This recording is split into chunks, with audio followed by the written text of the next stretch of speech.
Hello, everybody, and welcome to Best in the West, the League of Legends show where we discuss the LEC. I am Saitama, and with me here is Sasuke, and we're going to be talking about. I don't know. I'm just making these up like just minutes before the show. I don't actually know if you watch anime. I assume you don't because you're big into literature and and movies and I stuff. hate anime. Yeah. Okay. I figured that The much. Yeah. entire industry, everything. Everything about it.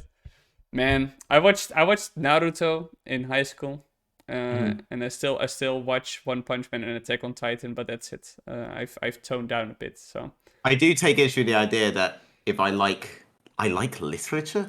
I read basically only non-fiction, mm. I do take issue with the fact that if you are into other art styles, you can't be into anime. However, that does lead into the idea that anime itself is so all-encompassing, it limits your ability to enjoy other art styles. So that's another point against anime that I'm very glad you brought up. Fuck anime. No, it's more like that. You don't seem like the person who would watch anime because you're more into Taste. yeah. Well, you call it taste, and I know that, for example, everybody's favorite esports CEO Nate Shot told people to stop reading books and just watch anime instead. Exactly. Exactly. Who can follow that? Please though, please read books. They're magical. They're much better. But Yes. if But you don't watch want anime. if you want some easy entertainment, anime is also there. And there are animes who are a bit better than easy entertainment. I like Attack on Titan, but we'll skip that for now. We're gonna be talking about League of Legends, the LEC. We had 2.5 stomps last week, if you remember. It was Fnatic against Misfits first for the world spot, then G2 versus Rogue, and then Fnatic versus Mad Lions for the ticket to Malmo. No world seeding on the line there, but it was in some ways, I would say, a pretty uneventful weekend. And if you like stomps, it was a very eventful weekend because that's what we got. Veteran, how did you go through this weekend? How did you enjoy the matches overall? What are your thoughts about it? Wow. Leaguepedia needs to update their stuff because they have okay, oh no, wait. I think I'm on the wrong bit right now. Yeah. So my immediate thought is first, I was really glad that all the very, very, very delusional, well, I mean, there's only like two or three Mad Lions fans that genuinely thought there was going to be a competitive series with Fnatic all got shut up. Um the Mad Rogue the Mad Rogue series was in fact as bad as we thought it was on the Yes, last episode. absolutely. The proof is in the pudding, all right. Even though Mad took a game off Fnatic, it felt to me much more like Misfits were better matched into them than Mad were. Partly because Fnatic inted every single draft to the point where they basically pretty much had to win games within 20-25 minutes. And they managed to win before that point coming into the series. It was pretty wild. They were doing everything. They were doing LeBlanc, Lucianami, Renekton, everything that you look at and think this shit ain't doing damage later on, right? Mm. Callista, all that shit. And they were still just outlaning them, outplaying them on the entire map for ages. Well, not even for ages, for as long as they had to win the game. And they even were able to make comebacks with these kinds of compositions, like the final Silas game, where you Yeah, had Humanoid doing that insane that team one fight of the best plays of the Cassiopeia. of the year. Yeah. Holy fuck, yeah, Yes. yeah, Yes. yeah. I just the final thing I just want to say is like right now, like if you look at the losers bracket, the immediate losers bracket, and the R1 lower seed, and you just take the three teams from there and take G2, there's an argument that that is stronger than the four-man we're sending to Worlds right now. There's a genuine argument on that. Unless Rogue seriously show up against Fnatic, I'm So not going to sit here and be convinced that Mad deserve to go.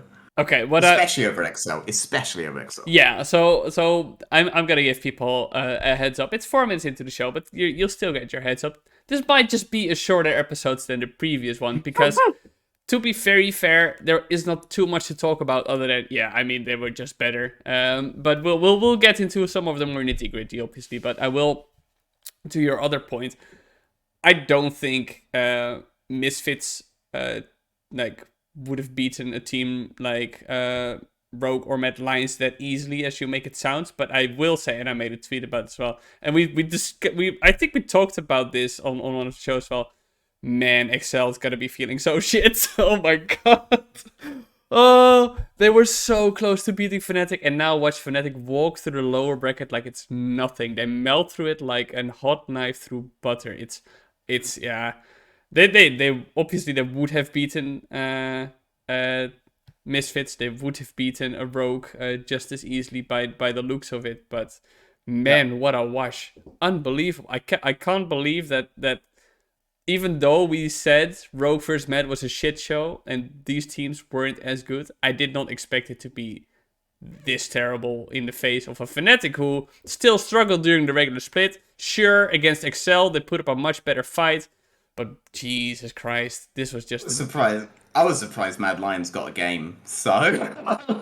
Okay. We're coming at it from two different angles there. Yeah, I guess so.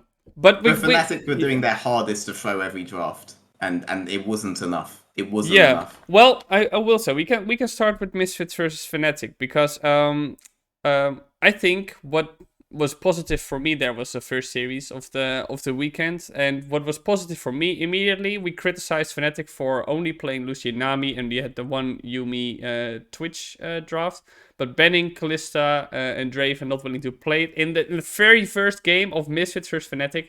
They instantly pick Kalista.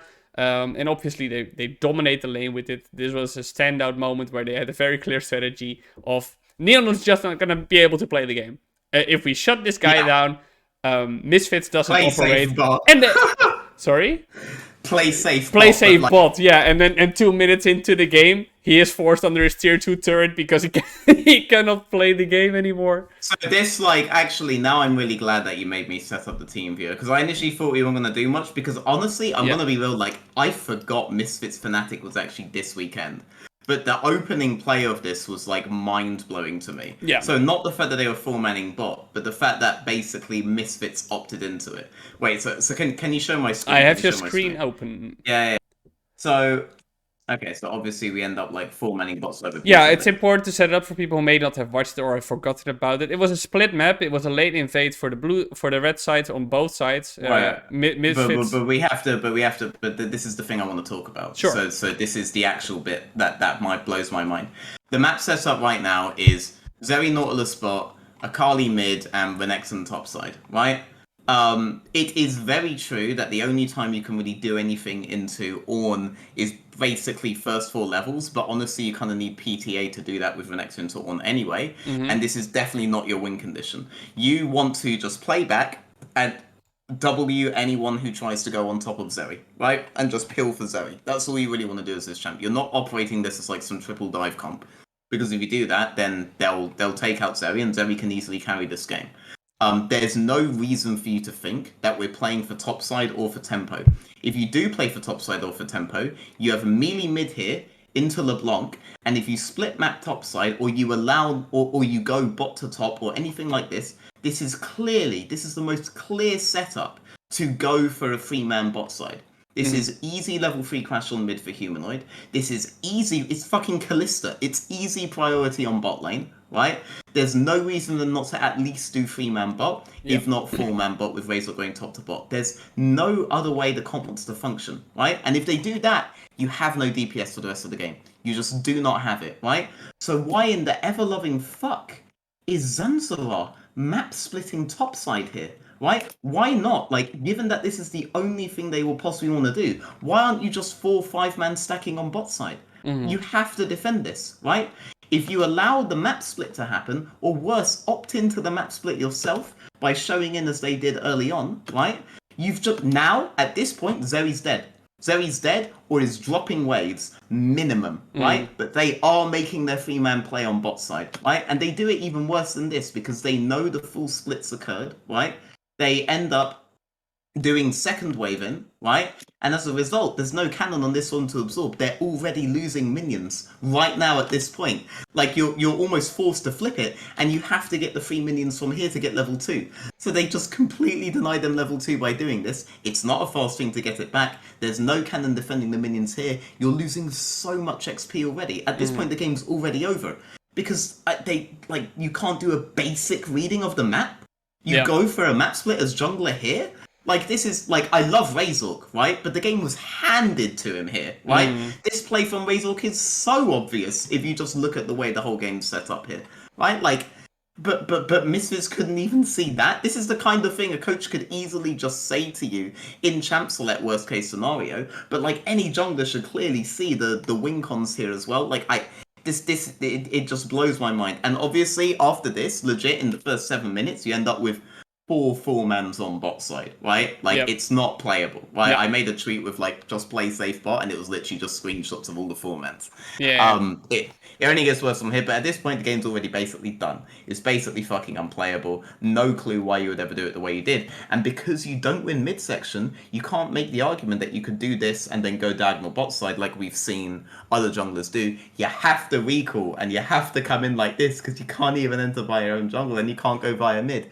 And that's because LeBlanc's going to be able to come in. Like, it's so mind-blowing to be in this position, actually. And it was so preventable. And Misfits gave this to them, right? Yeah, and I think this is where Zanzara came up and they still like died, but eventually Fnatic peeled off a bit. But I remember like sitting in the audience and you're listening to the broadcast a bit and you see what's happening on your screen, and at this point you're just like, yeah, this game is over. This is here's where level 3 and level 2, level 1, but it's done. Yep. Accept it, you know? Yep, it's the very over. These guys say here, the better it gets. So I mean, I hear you say, right? Fnatic, with their drafts was gonna have to go early, and if they manage to do that and snowball effectively, they're gonna win the game. But so the only thing Misfits could have done here is 5-stacking bot to prevent the invade and then just playing the game out. Well, if you prevent the invade on bot, that's great. But you also want to find a way to be able to match bot side early. And that's very, very difficult to do. Like, you may even have to do something like try to do a cheese gank early, but you don't have a good jungler for it, right? Like, the whole setup here is really, really bad. You somewhat have to match bot and try to defend the dive, because LeBlanc's going to be doing that. If you are able to make a play on LeBlanc early, that would be best, but like that's really difficult to do here. You have to be able to match bot. I assume the plan was to go top to bot, and when LeBlanc goes bot side, Akali TP's bot and Zanzarar's bot side as well to already defend, right? Yep. So you match top to bot clear, your bot side to defend, and Akali utilizes TP, and Irrelevant, who can get first push on top side if he... Well, it's kind of dependent on Wunder, to be honest. But if he can get this push on top side, he can also maybe teleport bot as well if he gets to crash. Yeah. So that's the only real thing. You have to use these TPs. I assume that's why we have TP on Akali here as well. And then you can defend. But you're also going to have to do it on the next rotation as well, right? Like, then there's going to be another opportunity for Fnatic, so... Right. Yeah. So I think there are obviously two things at play here. One, well, more things at play, but I think this also shows the inexperience on Misfits' lineup. There's not somebody like Irrelevant or Mercer is obviously not gonna... Well, I don't know if it's obviously, but I would say, they've not been put in such a scenario before, so they're not gonna call this. I would say you probably have to look at somebody like Neon or Zanzara to recognize this and call this. But at the same time, I would also say I was very pleasantly surprised that Fnatic, their bot lane, and Razork are now actually communicating, seemingly, because that's something that they haven't done before very well. And now they're executing a play like this, which may seem very basic, but at the same time, we've also seen them do basic stuff wrong in the regular split. So that is a silver lining for me. That's okay. They are communicating, they're playing together, and they're playing together to win, which is something that I think in the previous series, when they played against Excel, it was still very much the Razork and Humanoid show, with Wunder showing up as well. Botlane kind of doing their own thing and slotting in later. Now, from the get-go, they are operating together, which is something... Well, I think on Fnatic's side, like, they recognize that Neon is the guy you have to eliminate. Like, if Neon's eliminated, right? No one carries the fights. Yeah. So, yeah, as I said at the start. And still, I mean... He was trying his damn best to do something, but it was just impossible. Yes. Obviously, like, if you get put behind like this. Second game in particular, he basically won the game for them several times, and then the last team fight, there was some mind-blowing shit Razork stole a Baron again. It's yeah. So I think in the second game, I mean, at least Misfits, because Fnatic was gonna try to do the same thing. Well, not exactly the same thing, but a similar thing where just shutting down the bot lane. At least Zanzara came up to the lane, tried to fix it a bit at first, which put a bit of a stop on the early snowball Fnatic was seeking. But overall, that game was much better from them. I mean, they made. I mean, it's a typical Misfits game where they still suck early, right? But they aren't. It isn't game over. Yeah, but exactly. They still suck. 2v2 in lane didn't go so well. I remember Mercer was like super out of position at one point. But like they were able to make full comebacks in fights against a fucking severe composition, which deserves an award. I mean, they had a Soraka, this just spamming heal all the time. It was insane, the healing. But then here, like, I remember this fight, like, just blew my mind, right? It's like, after this, it's like they're gonna get stomped last game, right? The only way that the third game isn't gonna be like 20-minute full mental boom is gonna, like, they have to have, like, the most fortified mind state ever, right? But, like, here, right? Why is, can someone tell me why from this position, right? This is the position we're looking at, right? Yeah. Wunder is full Mega Gnar going on Irrelevant here. Irrelevant can literally just W Gnar, but why is my mid laner walking up to put himself between a wall and a Gnar that is clearly looking to engage? What is happening here? And then, like, he's out the fight now. Yeah, Tazonya's out, right? And now he's out. Like, that's it. He's not part of the fight anymore. They can now just collapse on this side, and it's won. I have no idea, right? I have no idea why he did this. You collapse on either the flank or you collapse here now. No matter what, you have numbers advantages for Fnatic. So now they're like, thanks, VTO, and now they just take him out. And now the fight's fucking over. Because a big deal was made of, like, the last Shuriken going on Soraka, but she couldn't really heal from that point anyway. So, like, that didn't matter, but the fight was lost with this, and it's like, one thing like that at 47 minutes ends the whole thing. Yeah. Right? I mean, but when I saw this, it's like, it's done. Yeah, it's done. The thing for me about this fight in particular, was this also the fight where Neon, like, leapt back with Zeri and killed... That was the Shuriken thing with people... Yeah, but it's like, at that point... No. He can't... He literally has no heals left, so this doesn't even matter. No, I don't know. But the thing for me about this fight, I was watching it, and I thought, okay... You have the advantage here, Misfits, because you are grouped up as 5 and Fnatic is split. But if you're gonna do nothing, then they're just gonna wait for you to make a mistake and then punish it. But Misfits just didn't do anything with the position that they had, which caused Soraka to spend all her health healing because Fnatic was just poking away freely. And then at that moment, you know, Fnatic said, you know what, let's give it a try, and they swept them all up. I mean, they went for something here, but like they're not in proper position for it. Like this is when they do decide to go for something, but Zanzibar's already moved back. I think they should be moving forward here, but not VTO going into the melee range of Wunder, right? Like this is just an in. Like I feel like if he's back here, the fight's still actually fine.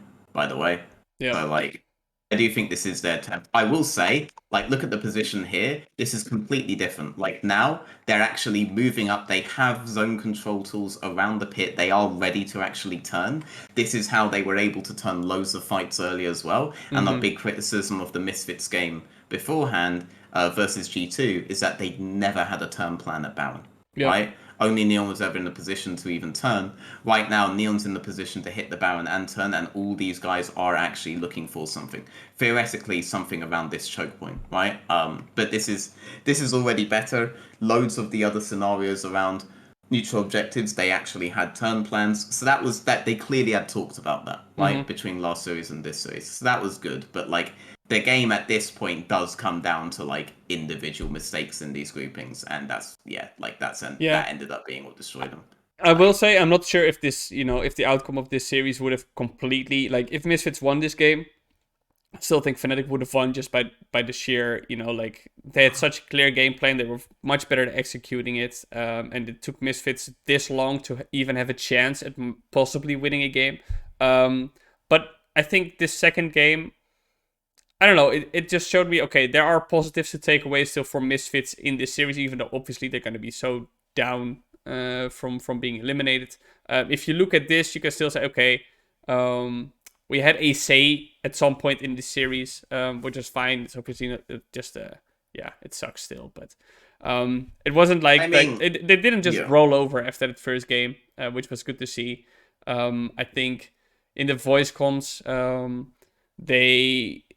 they were also like Neon was actually the one trying to cheer the team up or motivate them about after game one. He said, like guys, the first one they just cheesed us. Don't worry about it. We'll just refocus. It's They cheese us, not our own team. But yeah, I mean, yeah. like at those points, it's good he's saying that. It's good he's doing because you're trying good. to mind trick your teammates into believing that, just to regaining courage, right? It's just that's what it's all about. So that's good. And I mean, then the third game was just another, I don't know. It was just another stomp, right? I will say, I think, obviously, we did talk about Razork last week as well. And you already mentioned, obviously, he's just a very good jungler again. But his Trundle pillars are fucking... Oh, man. He plays them just right. Just like exactly between the enemies to split up the fight, preventing them from recalling. He is so good with them. He just might as well place them directly into their ass because they're getting fucked by them so hard. It's so good how he consistently finds the opportunity to disrupt any play that either Misfits or Mad Lions make. Trundle is obviously... This game turns also Trundle. But yeah, I do agree. But in the third game, I think it was him again on Trundle, and he just kept disrupting them. So very good performance from him there. I think in terms of play overall in the Misfit series, what can you say? Like Fnatic they were just better. I do like, as I said, that they seem to progressively play together as a team. It started with the Excel series, towards the end, but now over the course of the weekend, just playing much better together. I am kind of interested actually in what you think of the Fnatic drafts, because you already mentioned they are super early game focused. They have to win early, otherwise they're gonna lose. Now, obviously, Lucian Nami is a composition, or is a bot lane that has to win early. And even then, when they did that against Excel, they still failed. But they were willingly going back to that. Actually, found also success against Mad Lions with it, but we can talk about this later. But I'm interested in hearing it because Yamato gets criticized quite a bit for his drafts by basically everybody. But I mean, this series, not so much. This series, I didn't view it so much as you absolutely must win the early game. This first game, sure, there are definitely really big elements of that, but it's more like it's so telegraphed that what they want to do here is just shut down Neon or the game is over, and the enemy team has also opted into fairly early composition. But you've gone for really good priorities. I think the big consistent thing I'm seeing is that they're really prioritizing mid-push and mid-contest to enable Razork. What I see is a team that's pivoted away from playing for bot and playing for AD teamfights, and instead a team that is pivoted into playing for jungle, right? Yep. Because priority is what I'm seeing overall, and it even outweighs your ability to fight, because if you can get on objectives first, you're still going to be in more positions to fight, and even if the enemy has stuff like, say, Kennen, which is really good in flank scenarios, doesn't matter if you have so much priority that they can never get the flanks off in the first place because you have so much vision. But they want to play to enable Razork to take over the map, and they want to play with that tempo. We first saw this kind of a thing in the very, very last week of regular split, right? They had that Lucian Nami LeBlanc game. They didn't play it quite this way, but you saw that Razork was able to do a lot with that setup, right? So they've instead decided that's our philosophy from now on. Against Mad, that was actually quite interesting and ended up making a decentish amount of sense. It's still objective that they are taking comps that are going to have a much harder time fighting. But Mad Lions specifically with Niski heavily rely on his mid priority, right? To be able to carry games. Yep. And the very last game where they didn't have mid priority, sorry, not the last game. It was the Cassio Silas game was the third game, where they didn't necessarily have mid priority. They actually were falling behind in earlier phases of the game, but they were able to bring it back in team fight situations anyway. But look at the composition that they did in that one, right? You have Braum, Sejuani, Silas, Ornn. Sure, if you just look at Silas and Callista, it looks like maybe you will lack damage later on in the game, but the enemy team has so many high value ults that Silas will actually do a really strong amount of damage here, and Braum is really effective at countering the ultimates that these guys want to be throwing on you. So you still actually have a decent team fighting comp. This is the game where they didn't go for that kind of style, but they were still able to out team fight in this game. So I think that in part is because Fnatic have had so much success lately that they are more trusting of each other in fight scenarios. So it's not that they only did this style, right? In this game, you only have one lane that has the priority, and it's bot. This is kind of a back to basics we play for bot priority game. But it worked out really, really well for them. And they were able to win anyway. But I think they wouldn't be able to do these comps to this success at this level again if they hadn't also done all the other comps where they play to trust Razork and to trust Humanoid, right? Because that's what all of the other ones fundamentally do. Mm-hmm. Right. Yeah. Like the opening one is like Nocturne to Victor, right? And it's like, great, Nocturne at 6 is going to try to do everything he can around the map. He's going to try to like insta-give waves and just roam. But the way Humanoid will play Victor, he's going to auto-Q you every single time he possibly can. He's going to poke you every time he possibly can. He's going to trade properly with you to force you in lane, right? That's what Victor does here. Even though it seems like maybe it's a bit more scaling and makes no sense for the rest of their comp, it makes perfect sense given that you're against this guy, right? And you actually nullify Niski as a map roamer by doing this, and so they lose control. And Razork can just have his fist fight with Elyoya with advantage. Yeah. So I think for me, obviously I'm not as clever about drafts as the analysts such as yourself, but I think that I'm stupid. Huh? I'm stupid. Continue. I mean, about drafts, I am stupider than you are. But I'm fine admitting that. At least I'm better at hair growth. So it's, I think for me with with Fnatic, I'm really wondering because they'll now be going through Worlds. Is this a team that is going to be able to shift if a meta shifts, or if a more late games draft is demanded of them?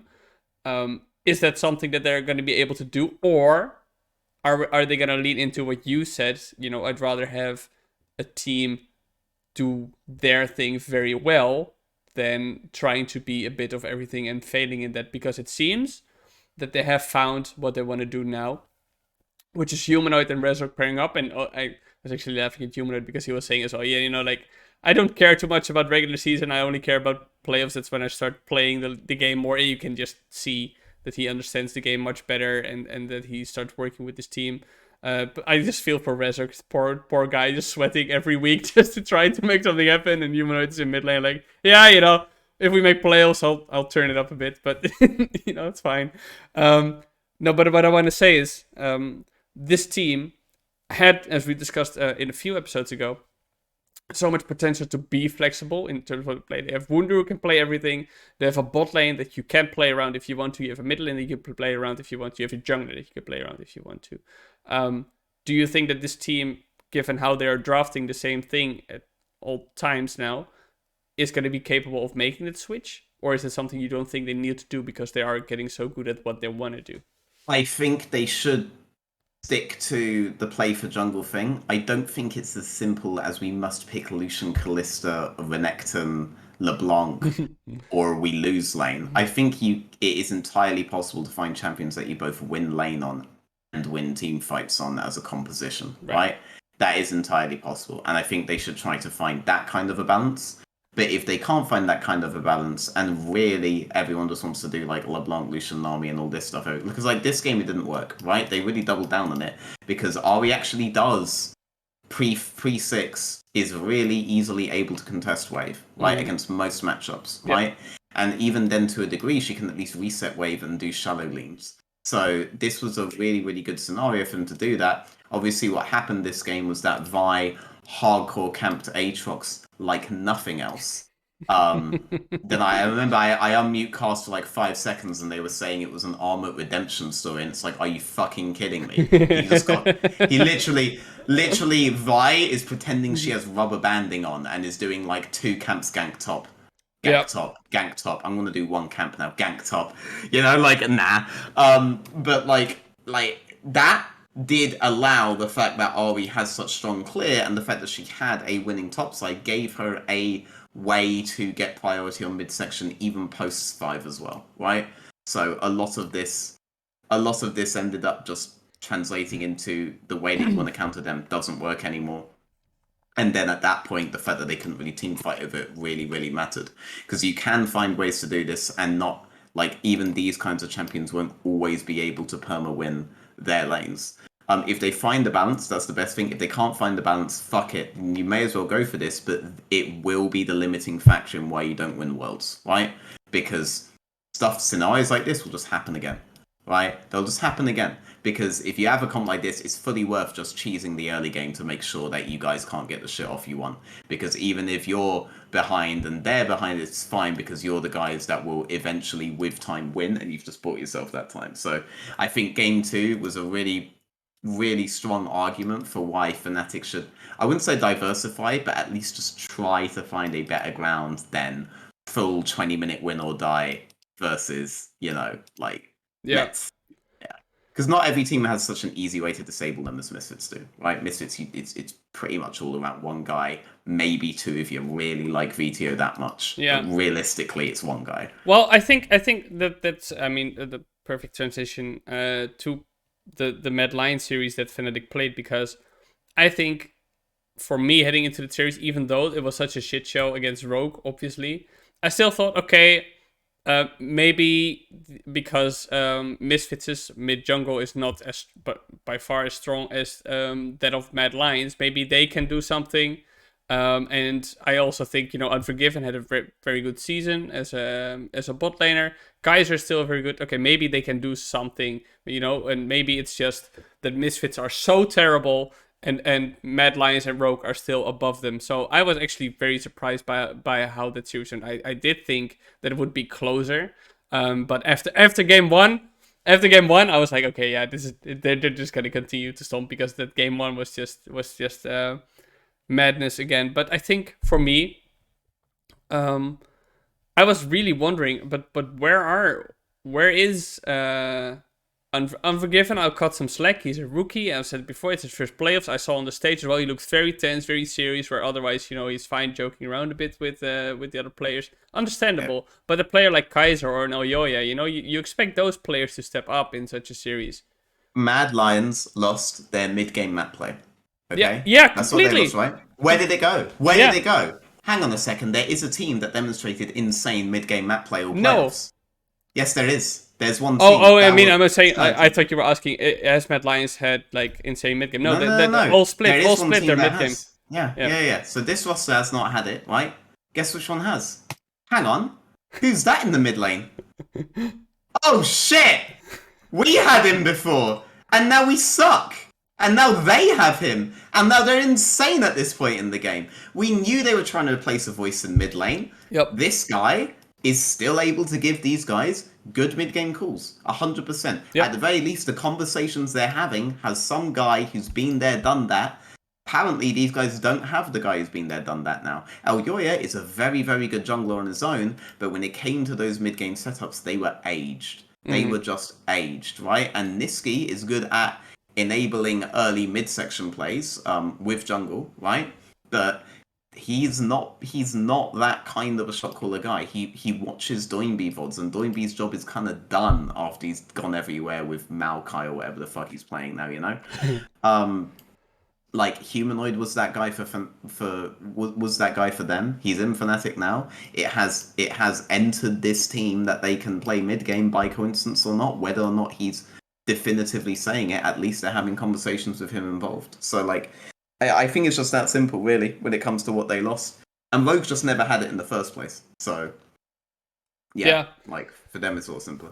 Yeah, and I mean, I did the interview with an interview with Humanoid during the regular split, and I asked him about, so Hylissang is telling told me that you are teaching them the game, and he just I don't know if it's either just Perfect. yeah, but it's like either humble about it, or if Yeah, of course. or if he just genuinely doesn't think he's that impactful, because he says, like, I don't call for exact plays, I just say like which side of the map we're playing on, or stuff like this. But apparently, whatever he's saying, it's working, because he did it on Mad Lions, he's doing it on Fnatic, and But calling the side of the map you're playing on is huge, by the way. Yeah. That focuses everyone. That's huge. I think just that. Yeah. I don't know, maybe he was thinking like he's calling exact, okay, you move up to this bush or thing. No, I mean, if you're playing with people as experienced as these Fnatic players, or even with the Mad Lions players who are inexperienced, like they'll understand from having practiced by themselves where they need to position.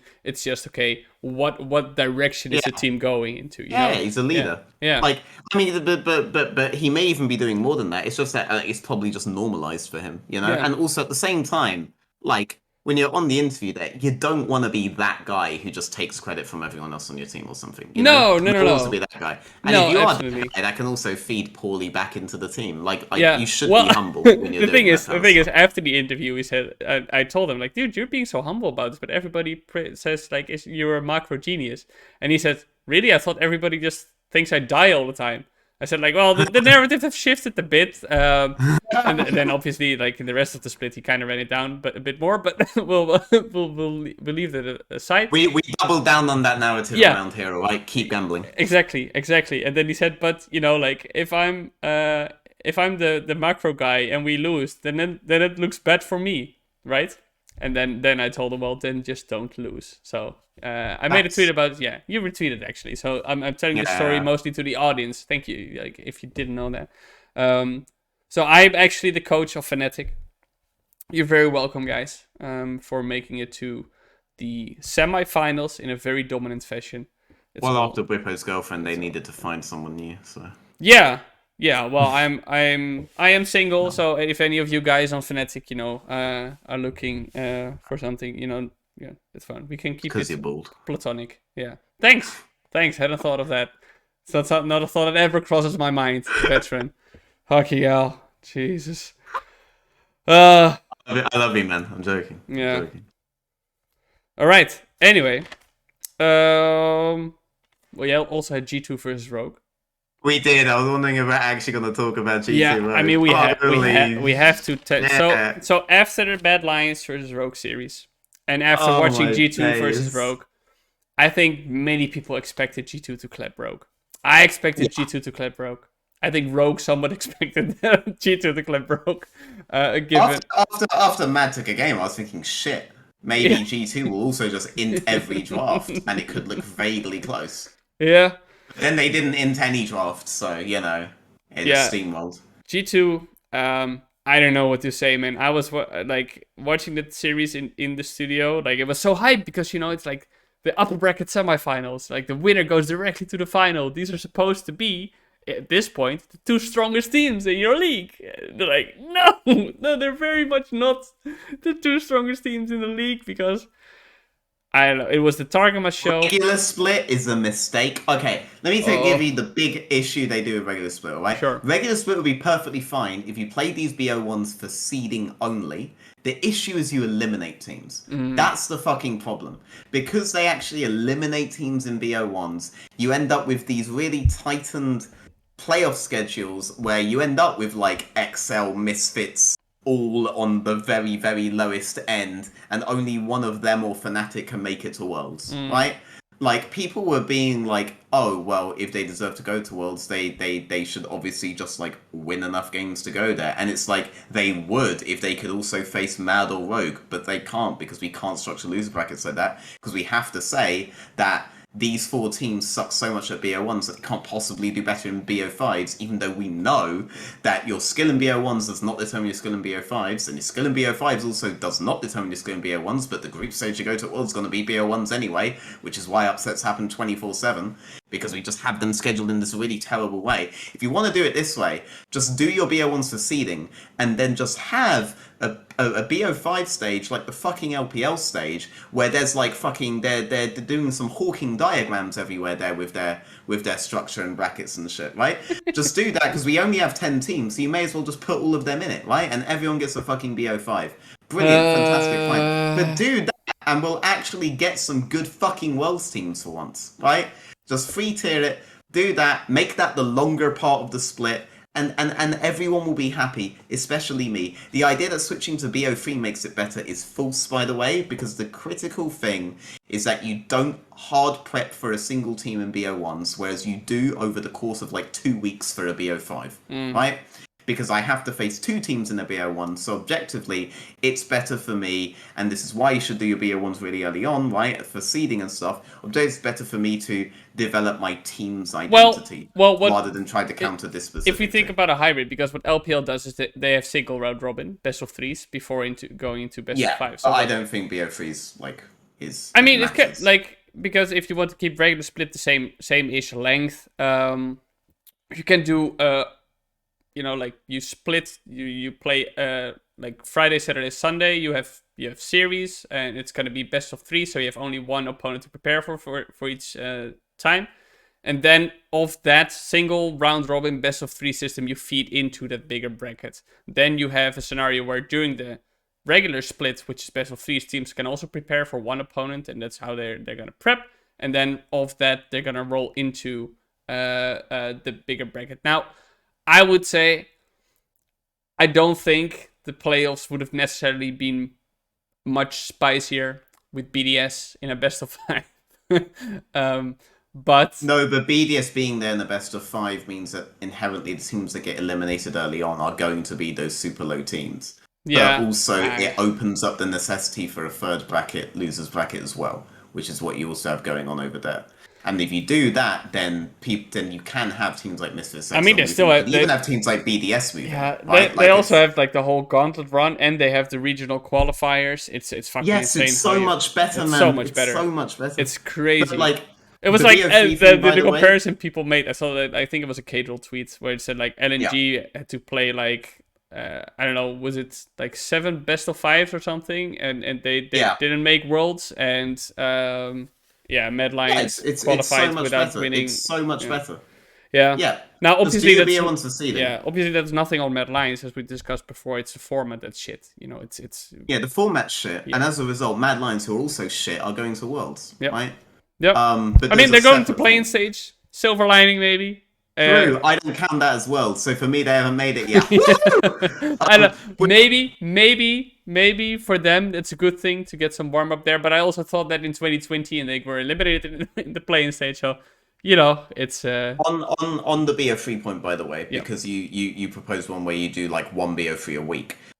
Even on that, you're still going to want to use at least the first half of the split to practice your team playing as their own team, and if you only do one round robin, you could get some insanely unlucky draw where you're against experienced teams that have already had a split, but you're a team that is having its first split, right? And at that point, if you only do one round robin, and based on single round robin, you're fucked by draws so easily. I mean, I was mostly thinking about Summer Split because that's what the LEC is basing all its world seed on. Oh yeah, but in Summer Split, we've had significant roster changes, right?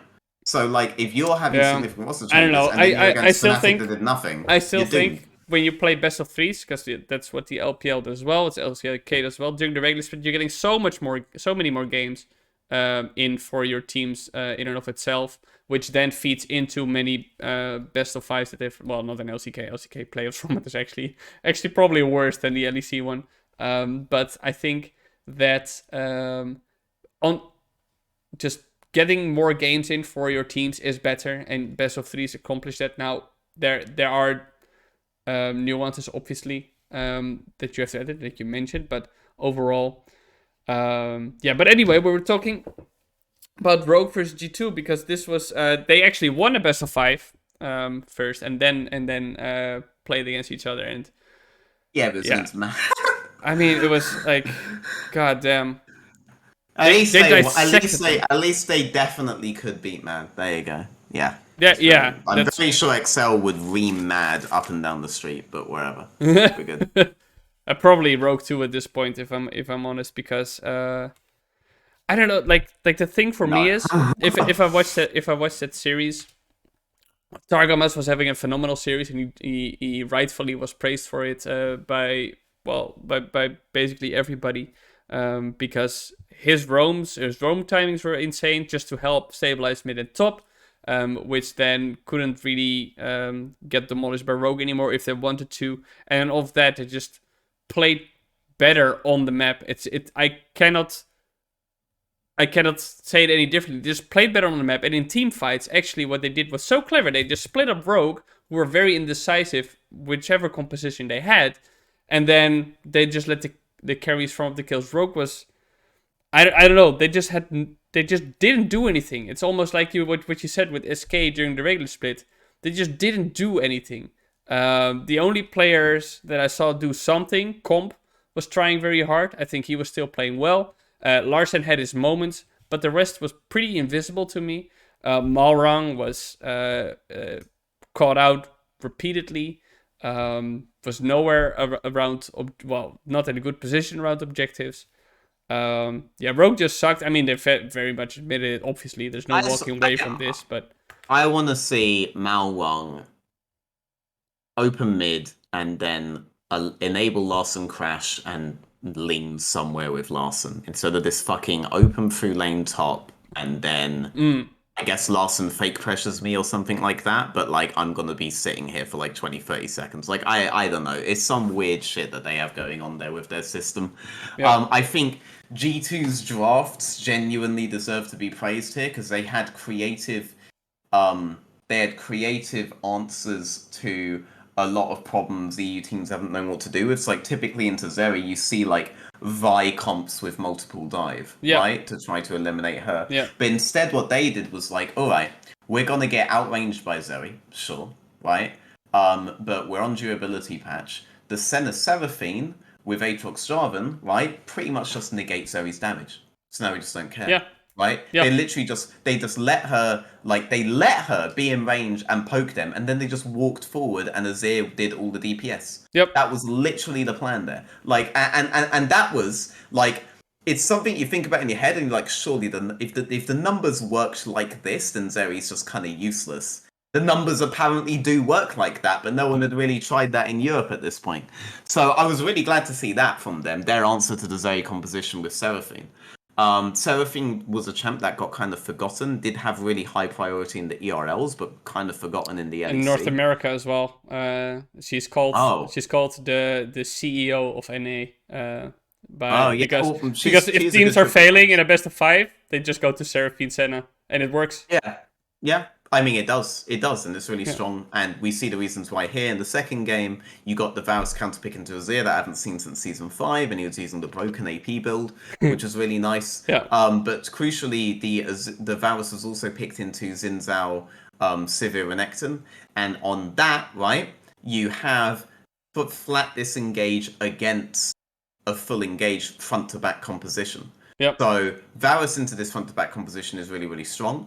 Varus poke into Azir in lane is really, really strong, and you can actually get a degree of lane control there.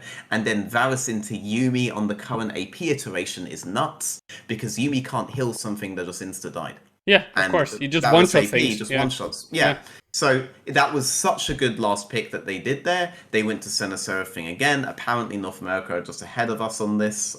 They were actually ahead on the Ardent meta, I remember. So they do this once every 5 years. I think Rogue played it in spring. I heard Odo Omnis say on the Euphoria podcast. So he says, we kind of hipsters there, but then it just started leading its own life, and then it apparently started picking up. But I want to touch on two things. So first of all, in the first game, they did still have the Jarvan just to have some hard engage, obviously, and to also it can lock down Azeri as well. But I think what they did super well there is just getting Targamas all the souls that he needed. It was even more so the case in game number 2, where I think he ended the game having dealt the third highest damage of the entire game. This is a Senna support. Obviously Senna is going to deal damage later on, but that's crazy that they're enabling him so well and that he is living up to it so well. Because he didn't have a high kill score. He didn't, but he was just free hitting. He was just keep auto attacking them in every team fight. They weren't engaging on them because they couldn't engage on him. And as to the Varus point, actually, what I want to say, I do think Rogue had a pretty good idea of, okay, we need to shut this down early. And they got a kill on him early. They first burned the flash. They came around for the second gank and they got a kill. Later on, Larsen had that Azir ult that he whiffed, where Caps was just walking away. Just that was a cool moment from Caps. But yeah, I mean, you saw that Rogue just very much struggled to come together in those team fights, determining who to shut down and then engaging on. They were just not doing anything, and Ver was just free hitting from a distance. Senna was walking in, auto attacking, walking away, or just shooting out her roots every time. They played it so well. They played it very well, but I have to also say that Rogue just played very, very poorly into what they were facing. Like G2 could have played many things, and they probably would have won that series with the way Rogue was playing. So that was a bit tragic to see. I think this like in the final game was that. Did they have a side? Yeah, in the final game, G2 had the Silas play. Do you remember this moment where Malrang was standing in the bush near mid lane? Caps leapt over the wall and predicted Malrang's invisible clone, and then they just that's the moment where they won that game. I don't know if you remember this, but that was I don't remember that specifically. That was a beautiful moment. I mean, G2 was just in the zone. You could see it. They were completely stomping Rogue. Yeah, I mean, I liked the Yone that they picked there because it was really good into both Ornn and Azir. So they had a lot they could do there, but then they decided to play it safe and go for mid counter pick insta and then little bot lane to counter pick. Mm-hmm. And I liked that because it's just, even in these drafts and the way in which they pick their champions, they're very, very consistent. They go for the counter picks when and if they can. They go for the highest priority counter picks when and if they can. Yeah, I like a lot their entire approach to these drafts, and obviously in game, Targamas, like a lot of it comes down to Targamas timings, and that was also true of the K-Corp iteration that Targamas was on as well. I mean, Targamas was just being the best even when he was on Fnatic Rising, and he should never have been dropped when he was on Giants. He was so fucking good in that lineup.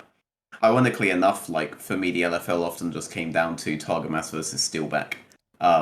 Which is ironic because that's who his AD carry was on Giants when he got kicked. And nice. And Steelback's now an insane support. But like him and Targamas were like the guys where it's like I have no idea why teams aren't just trying to do everything they can to grab these guys. And it took Targamas going like back to back to back on the UM before he even got trials, which was mind blowing to me. When he joined, I immediately gave him S tier. Like, I've never done that before with any player, but when it came to Europe support, like, the best supports were already playing in the LFL as far as I was concerned. And Targamas was that. Yeah, I mean, he had a phenomenal series. Also on the Rakan. He was maybe a bit less of a standout because they had also Caps popping off in that game. And they, obviously the Yone was a very flashy, it's always going to be flashy when BD plays it. Yeah, as I said, just all around good play. But it's very okay. So what makes it difficult for me to get very excited still is because during the regular split we saw EU be very shaky. The teams look very bad, and now we have Misfits that G2 beat pretty handily. We had a Rogue that just rolled over, basically staring at G2. We have Fnatic going on a tear against teams. But it's very difficult for me to say, okay, but how good are they actually? Because they face very little resistance. Now... Yeah, but it entirely depends, right? Like, you can tell which map movements they do and don't do, which scenarios they do and don't understand. And, like, it's really simple. Rogue do not play any kind of mid lane map play. Mad Lions at least try to do 2 to 3 man mid-map plays if they can, but they're very, very reliant on Nisqy beginning those plays. And as a result, you can just eliminate them with a 2 or 3 man midsection play. G2 do 2 man and 3 man midsection plays routinely.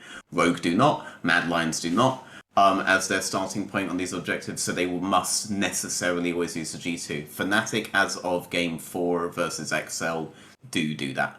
And as a result, Mad Lions could not possibly beat them either. Misfits have never even heard of the concept of mid-jungle. So they were unlikely to do it. But they just had like such a good team fighter that they could take a game off G2, and they could easily have taken games off of Fnatic if like 1 or 2 plays had gone differently, right? Misfits are like an exception purely down to team fighting. XL fucked it. They had it. They absolutely had it, and they should have 3-0'd Fnatic, right? And they demonstrate these map play abilities that put them above Rogue Mad for me. So at a very basic level, just off that huge thing, I can already start ranking the teams in a way where it becomes very predictable that, like, Fnatic will stomp Mad, right? And shit like this. And those kinds of things are true of so many different kinds of plays. At so many crucial steps of the game that just determine your ability to do anything. Yeah, but I'm saying is that, and I know you did watch a bit of LPL. I think I saw you tweeting about it. So maybe you watched. I watched the one RNG versus series. RNG. Yeah. The most impressive thing was RNG's ability to do 1-3-1s. Yeah, that was very impressive. That was the cleanest 1-3-1 I've seen all year. Yeah. So, and that's their 4th best team. You know, so. The thing is, for me, like, if I look at Fnatic and G2, we're probably going to be our finalists. Spoiler. Everybody's going to predict Fnatic to beat Rogue, and if you're not watching the games. But yeah, like I don't know what to say about it. But I think for me, okay, G2 versus Fnatic. It's going to be a great and probably exciting series. It probably goes to 5 games again because that's what EU needs. And these 2 teams always draw it from each other for some reason. But relative to what I'm seeing on the world stage, I'm finding it very hard to compare. During the regular split, it was much easier because I could see the teams regularly and with, you know, like they were losing to each other all times, they were beating each other all times. But now, because it's such a stomp every time, I'm finding it very difficult to say, okay, like a G2 or Fnatic, how good are they compared to the rest? And probably the G2 versus Fnatic series, if we're gonna get that, which we probably will, is gonna be, okay, how good are these teams actually, and how good are these top? How good is EU at the top? Because that's when they're properly gonna be tested. G2 wins because of Targamas. I mean, I'm inclined to think G2 wins, and it's not just Targamas, but also because Caps is doing monster things again. Now, Humanoid did have that insane Silas play. We have to give him credit, and we already did, but I have to mention to get such an amazing play. And you could see, actually, Razork, when that play happened, Razork was just hands off keyboards like, yeah, let's go, dude. What do you he was so happy with it was so insane, actually. He was so happy with his mid laner at that moment, and rightfully so. That was an insane play. But I mean, I think also Caps is in beast mode. Jankos and Razork are both performing very well. Wunder and BB are going to be very good. I do think the bot lane is going to be a difference. Now, like Flacket is very good at playing it safe, which is his role, and he's doing it well. And Targamas, as you said, he's excellent at roaming, as we discussed on the Senna. Hylissang is what is missing on the side of Fnatic. Yes. They aren't actually utilizing the full 3-man anywhere near as much as they should. Yes. Targamas does it every single possible opening. Yes. And he understands when to do it in scenarios where his bot lane does not have priority. So they can't just Lucian army him under there. Yep. So now at that point, Caps may be really good. Is he good enough to 2v3 all these fights? Over time, no. In the BO1, sure. But over a BO5, no. This will be the deciding factor. Will be Targamas. Yeah, I mean, then again, Caps in this series against Misfits was also... There's another way to look at it. Yeah. Which I call the hype way. Sure. Right? Which is that... You're gonna say something unreasonable. I mean, okay. So the hype way to put it, right? Does this actually work for them? What team? Nah, none for them. So here's the hype way thing about it, right? All right, Misfits, right? Got Yeah. rid of Razork, right? Yeah. And then Razork beat Misfits to move up, right? And Mad Okay. Okay. Lions got rid of Humanoid, right? Oh. Right?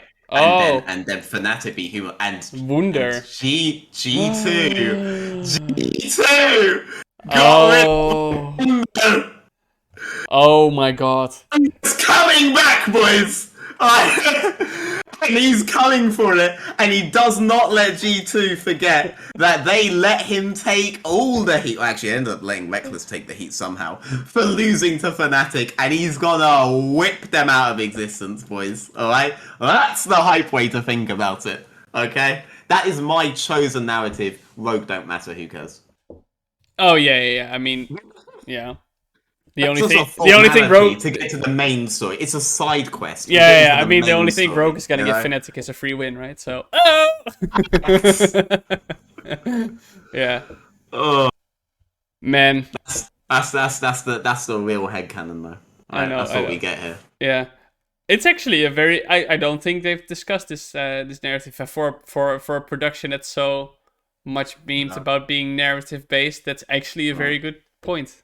You know, they might just copy that from you. Who knows? Instead, they keep putting undue pressure on AD carries whose teams are inting them and are like, this is Neon's. Oh, no, it wasn't. This is Comp's time to shine before he's about to get 3-0 by Fnatic. Yeah. Like, I really don't know how to do it. Like, it's I mean, the nice least. that they're doing it, Yeah. but they're also implying that their win in this series will prove whether they're good enough or not when they have no chance of winning. No. Yeah, I think they mean well by saying this is Oh. the key player. You know, this is a standard player Yeah. who has to make it happen. But then as a result, it's like, okay, well, it didn't happen. People might think it must be this guy's fault when it's just no. It's just a very easy target for teams to pin down. You know, it's like, yeah, I mean, if they're you, literally saying this is where they can prove they're one of the greats. And it's like, bro. yeah. Like I should hope Neon gets some good offers actually. Yeah, I know. like right now, you could definitely see it happening. But Yeah. Worlds is going to last a whole month, and at the end of that, people aren't going to be thinking about Neon. Yeah. That's the problem. People thought about Hans Summer during Worlds.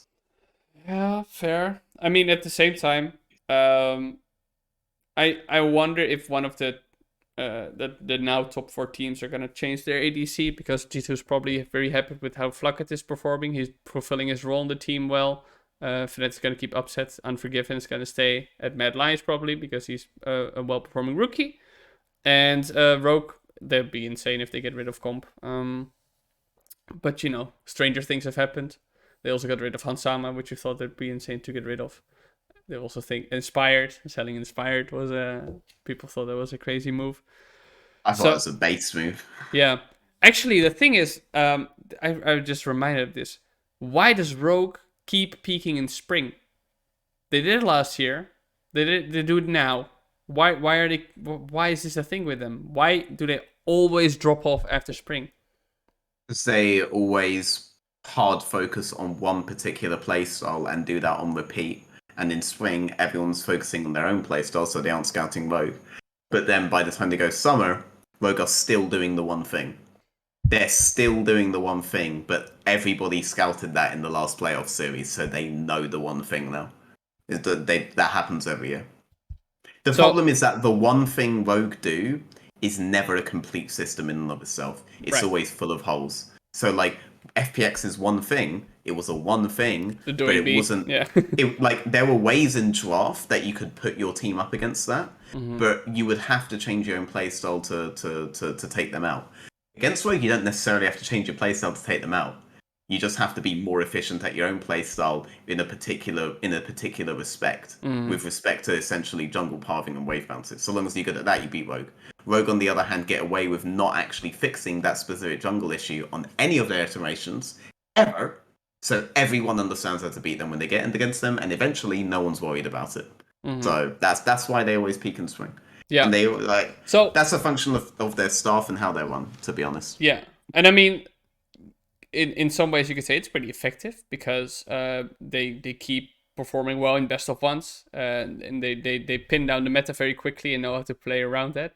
But are they then kind of like they're kind of the gatekeeper in some way? Because in spring, you woke up and the gatekeeper says, no, absolutely not. You go do some side quests, level up, and then we'll see if you can come in. And then in Summer Split, people have leveled up and they come up, and the gatekeeper says, okay, you're clearly better. Because I think what Rogue, it's so fascinating to me that Rogue then keeps finding the effective strategy in spring, which is impressive if you keep doing this, and with different iterations as well, and keep performing in best of ones, and then it's also impressive, but in a negative way, that it keeps dropping off in summer, and that you're not able to diversify, because they have tried to be able to at least diversify their play, like this summer split, during the regular split, they went for non-rogue drafts. They started playing something like a Talia, which everybody was already playing, and they didn't play, and then they said, okay, fuck it, we have to play it, it's too strong. And then fundamentally change how Rogue plays. That's just a champion. That doesn't actually change their play. No, but before you saw Rogue be pretty stubborn in what they want to play. They had their identified strong champions, and they would play it, and now they actually were accepting of, okay, we were wrong about things, and they were shifting in what they were playing. But they weren't shifting in how they played the game. So I don't necessarily think that part matters. I think like that they showed more of that last summer, because last summer there was a period where they were only playing around top instead of playing around bot, which was brilliant to see. They had like the Camille, Nocturne, all this kind of shit topside, and Inspired basically camped top instead of like. So they had three phases. They had Inspired camping bot, they had Inspired camping top, then Inspired camping Bwipo for no apparent reason until he was like 0-12 for that one game. And then by playoffs, you thought, okay, maybe now they'll play a complete map. But instead, Inspired will just say, okay, we'll play us here.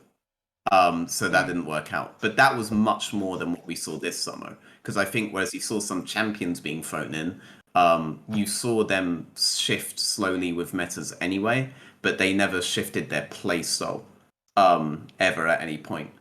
And I also don't think that they find the most effective tactics in spring. I think they just play the same way that they always play. And by virtue of being on the same page, they're ahead of all of these other teams that are trying to find the most effective way to play. Because those guys are not all on the same page. They're trying new things all the time. You're not trying anything new, so you're going to end up ahead of them anyway. Every decision is a correct decision so long as you commit, right?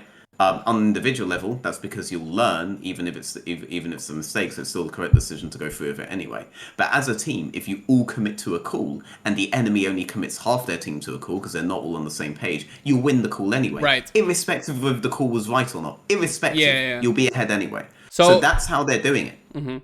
Yeah. But I will say, so I'll split it, because you said like they haven't changed their style.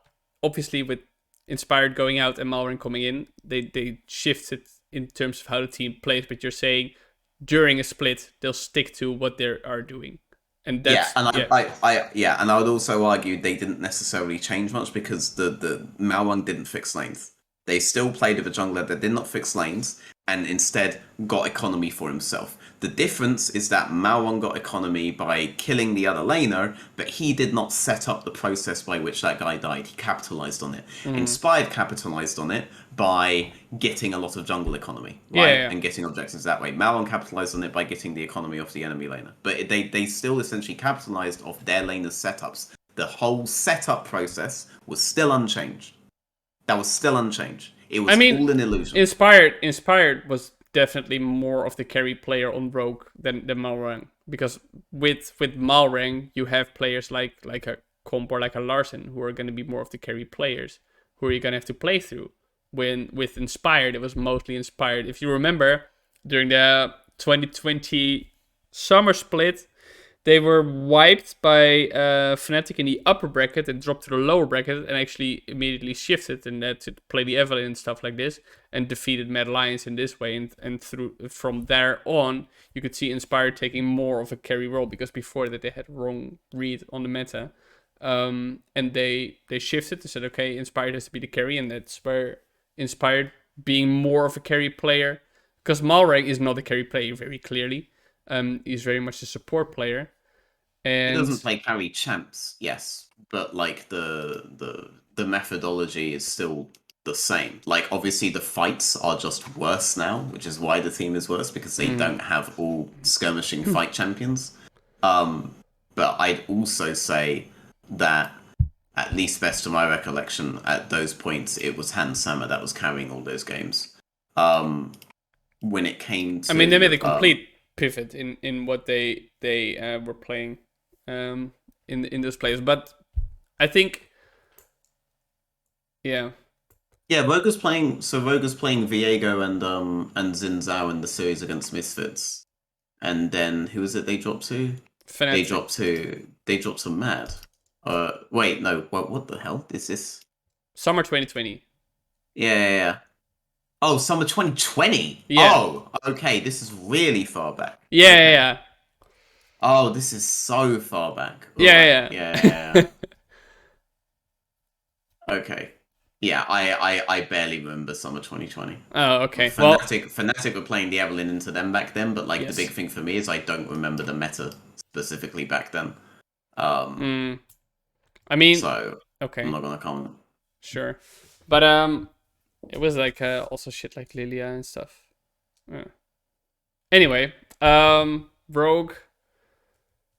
I don't know. Like it's probably like they're very happy going to Worlds again as an org, but I think the real question is, but when are you gonna do something with like not only at Worlds but also in the LEC? Because I think it's pretty clear for me, and actually I wanted to write an article on this, but I'll like the window is closed. Yeah. You know, like G2 is back. Fnatic is back. You know, like these are the teams that are like you had a year, and I guess like a split where you could like win the title. But I'm sorry, it seems like that's gonna be very difficult for them. Never say never, obviously. Like it's a dumb thing to say, but yeah, I mean, I think free roles matter and free roles only. I think mid jungle support, throw everything on that, and you win. The side lane is almost incidental at that point because if the enemy side lanes are technically better than yours, but they have no mid section to speak of because you had the better jungle mid and support, game's over.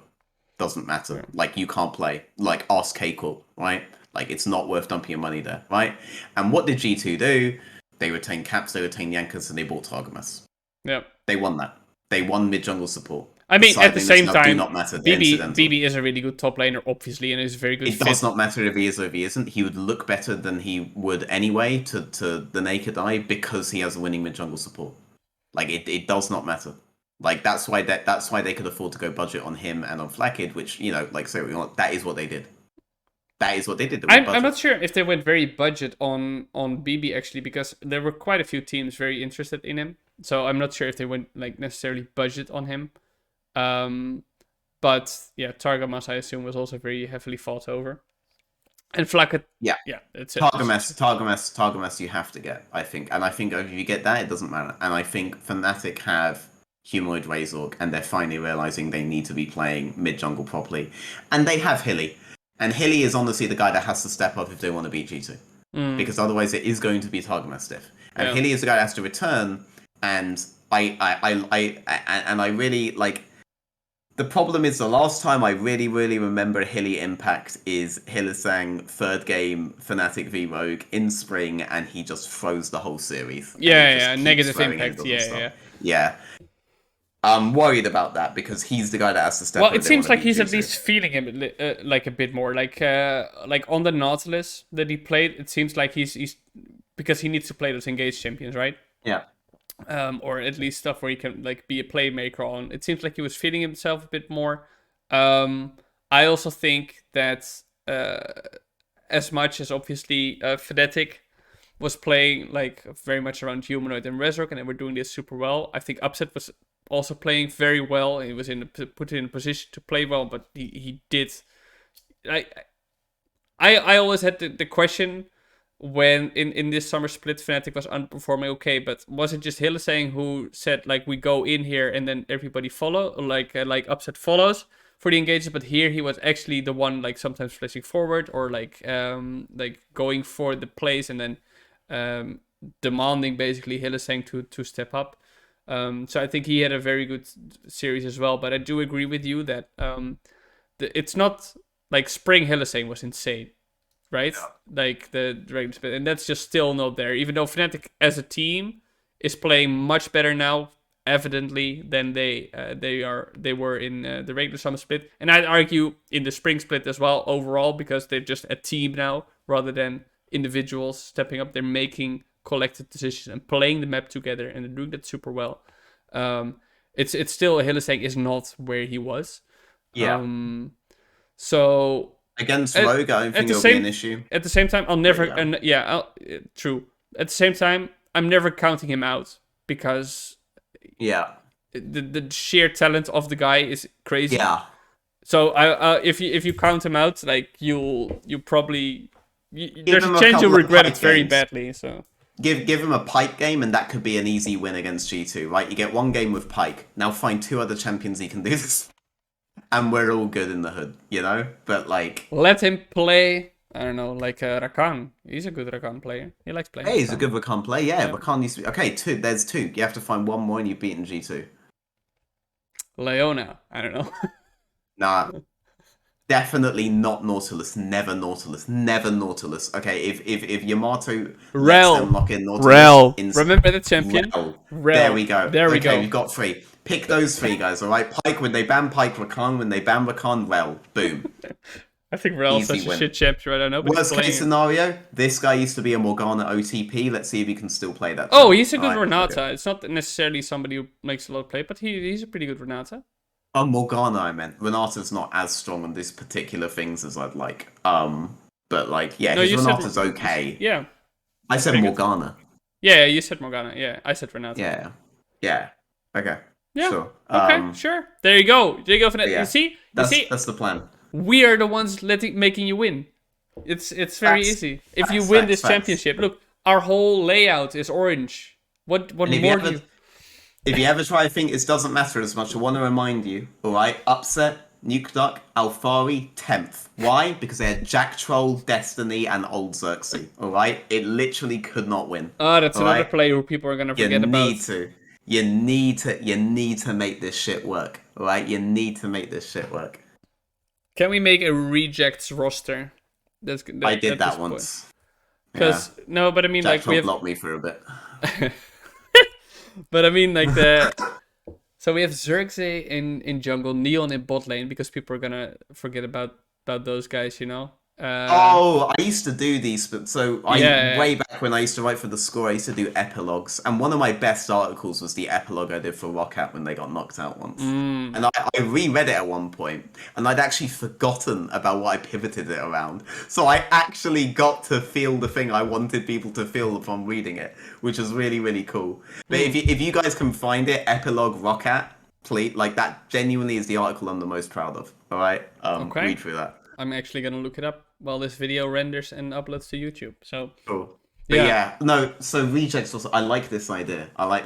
So the guys who are already out. Right? Actually, for the off season, because I'm not somebody who hunts for roster moves. I like seeing them. You know, like I like seeing them being discussed and something. Because obviously, but I like more looking at the big picture. So I was thinking of doing like puzzle pieces series, you know, like just taking a player, seeing what their strengths and weaknesses are and how they would fit into a team. I think that would be interesting.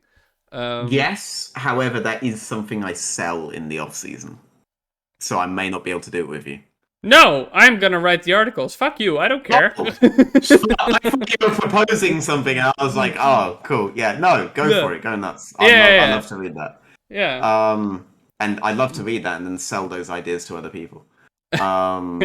Fine, it's fine. I don't care. All right. Reject. Okay. First off, Xerxes jungle. Even though I Yes. just flamed how he was years and years ago, as he is right now, I Dude, think brilliant. we've praised him on this podcast during the regular split. He's Yeah. playing really, really well. Top tier jungler, definitely belongs to the LEC. The other guy you could potentially do is Shinkrov there. But I'll just lock Xerxes. Yes. Mid. Best mid that isn't in. We're not counting Niski. It's like not world's teams. You know, so Mad Lions gets away easy this time.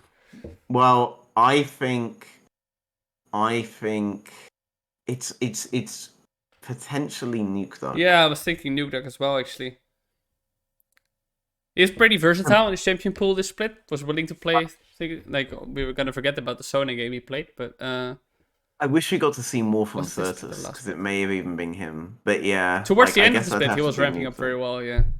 I mean, Certus, like, if Certus was able to get on I think they realized this eventually. If Certus was able to get on a champion where he could just enable himself on the map, he would actually do Gilius's job for him. Mm-hmm. So that was really fucking valuable. Like Yeah. a mini Niski, I guess you could say.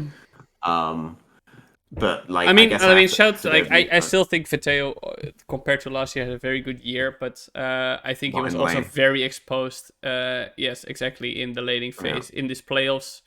Again, yeah, that was rough. Work on that, and you know, like you've got a good player. But I'm gonna go Neon, and then you can go Patrick, because honestly, it's so difficult to go for either of those. Yep. Like they're so very good players. But AD, it's like just take anyone except Jazzy. And support. we can take X Medi. We can, but support. No, but with you, I'm asking. Huh? With you, Would I take Xmati? Yeah. Yes, but I'd pair him with not any of the rejected supports. So, whereas I think, as they are playing now, Neon and Patrick will just smurf team fights no matter what support I put them with. So, yeah, I'm fine with them. Yeah. I'd probably take Mickey X. I still think he played well overall in the split, even if the last week was bad. Yeah.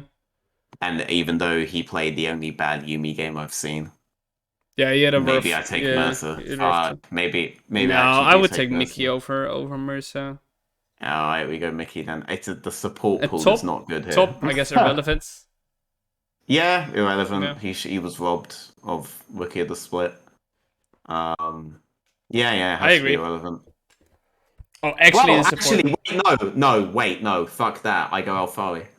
Oh, fuck, of course. He's a fucking... Dude, I forgot about Vitality, that they are in the reject here. What the fuck? Oh my god. Apparently my brain still hasn't processed that these players are in the LEC and not in the top 4. Yeah, I was thinking I'm missing something here for sure. And I kept thinking I'm missing it on SK. No, wait, Alfari is right there. I insta-grab him. Yeah. Guy's the best. I mean, then in mid, I'm putting Perks. Fuck that shit. Nah, I'm putting Nuke Duck. Nuke Duck is better than Perks in lane for sure. I don't care. I need somebody who leads the team, and that's Perks for me. And he's still. You know, he led his team out of fucking playoffs, so go for it. All right, go for it. I would put a mild argument that it was his team that ran him down and not him. But you know, if he can't lead his team away from that, he's not a very good leader, is he? What the fuck am I taking him for? I mean, if the captain shouts, "Watch out, there's an iceberg," and everybody in control room is saying, "Yeah, we're fucking gonna hit that one," then what is the captain gonna do, huh? If they're so determined on sinking the ship, which apparently they were, if I look at their play. So the captain has to be the one to aim them at the fucking iceberg. No, he's saying, like, guys, fuck, like, that's an iceberg, go away. And the crew is all saying, yeah, we know. And they just keep... They're following him until that point? Whatever. Okay. It's all good. It's all... Whatever. Go for Perks. Go for it. I don't care. Hell yeah. Alright, I don't care. Go for Perks. I take Alfari, you that will outlane Perks. Perks will cry, and no one understands the language of crying. So... Doesn't sit there, yeah. I don't know. Anyway, do we want to do best in the West? Ooh. I'm actually.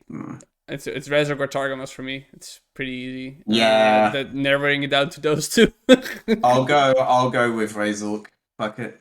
I'm inclined to give it to Razork as well because. I'm tempted, but I'll go. I mean, he had the great play, but you know, I think I'll give it to Razork because he did it over 2 series, and Targamas did it over 1. So I guess Yeah, that's, I'll go. Yeah, I'll go Razork, and also because like he's done it under like it's like so many people were trying to scapegoat him in the regular split, and he's playing like this, and I think that's just insane to be honest. He is playing better now than he was during the regular split, but it's also definitely that Humanoid, as we discussed earlier, has started playing the game more, is understanding his jungler more. They are playing together more. They are playing as a team together. I think it was Razork first, Humanoid second, by the way, in terms of like Razork started playing a complete map and then Humanoid started looking better, rather than Humanoid looked better, therefore Razork did. Like Razork's playing different. They're playing around jungle now. They were playing around bot, now they play around jungle. Complete different. Yeah. Alright, so Razork is our best in the West player. This was the show for today. As I said, it was going to be a bit shorter, and the next one is going to be even shorter still, because then we have even fewer teams to talk about, as we'll only have 3 teams instead of 4 to discuss. But maybe we'll find another nice topic to slot in there, such as building a reject roster or whatever, or talking about screwed are we at Worlds? Me being bald again. Who cares? Apparently this is what happens. Apparently you do. Genuinely, I don't really care. Like ever since I shaved it off, it's fine. It's fine. The one thing I actually am now, so like as you can see, my chin hair growth is like, you can tune out if you don't. It's my show. I'm gonna talk about what I want to talk about. So my chin hair growth grows here, right, and not that much on like this, like what the cool guys have, like here. So I'm trying to see. I've never actually tried to grow that much. And on this side, I could actually do it, but this side, it's like naked as a baby's butt, it's like, doesn't do anything. So I would always have to pose like this to look cool, or, just accept that it's not gonna happen. That's actually bothering me at the moment about my physical appearance. Now you know my insecurities. I don't care. I really don't care. What about you, veteran? How's your beard growth? My beard growth. I have to shave like every day, or I end up like already halfway to one. I hate it actually. Really, man. Yeah. You like proper beard as well? I mean, if I grow for like a couple of weeks, I can have a proper beard. But like, I don't like it. I had one during university and shit, and I honestly just don't like it. It felt nice when you like shampooed your beard though. If you shampooed your beard, that always felt really nice for no apparent reason.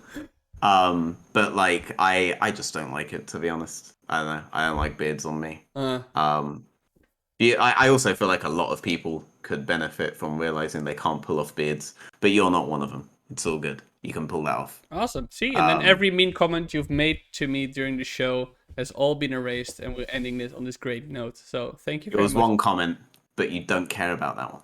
So we're all good. Definitely. I definitely do not care about my bald scalp.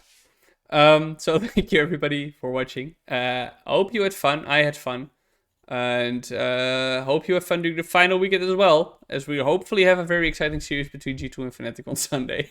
Thank you very much. Next week, we're going to do another show. We'll see when. Just keep an eye out on YouTube, on my Twitter, on Veteran's Twitter. I always tag him. He never tags me. Not that I care about that either. Okay. Thank you very much for watching. Bye.